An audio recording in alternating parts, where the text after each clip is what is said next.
আমরা বাঙালি, বছরে আমাদের দুইটা মেইন উৎসব, দুর্গাপূজা আর নববর্ষ। নববর্ষে বৈশাখও একলা, আমিও একলা। সারা বছর অন্যদের কালচার ফলো করে আজকে আমরা বাঙালি সাজবো। স্পেশালি নববর্ষের দিনে আমাদের বাংলার উপর আলাদা পিরিত জায়গা ওঠে। আমরা বাংলায় থাকি, বাংলায় কথা বলি, বাংলায় গাই, আর সুযোগ পেলে বাংলা খাই। একদিনের জন্য আমরা বাঙালি হব। বাঙালি খাবার খাবো, রসগোল্লা, মিষ্টি দই, মুড়ি ঘন্ট আর সাথে ল্যাদ। লোককে মন্দিরে ধাক্কা ধাক্কি করে পূজা করতেছে, বাঙালি রেস্টুরেন্টে ভিড়, রাস্তায় কাপলসদের ভিড়। সারা বছর পড়ুক না পড়ুক, আজকে বাঙালিরা ধুতি পাঞ্জাবি আর শাড়ি পরবেই, আর স্ট্যাটাসে রবীন্দ্রনাথ ঠাকুরের গান লাগাবেই। কালা জাদু না, আমাদের রূপের জাদুতে ঘায়েল হয়ে যাবা। বাঙালিয়ানা কাকে বলে নববর্ষে দেখতে পাবা, লাল সাদা শাড়ি, হাতে মিষ্টির হাড়ি। এটা বাংলা মাসের কোন সাল জানো? 12টা মাসের নাম জানো?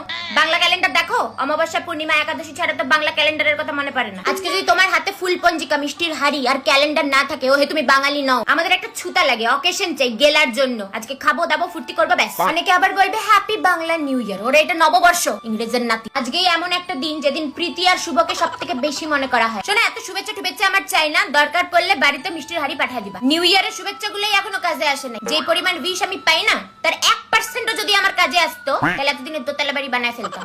আমরা তো বাঙালি, তাই আমরা বৈশাখ মাস থেকে নিউ ইয়ার রেজলিউশন স্টার্ট করবো।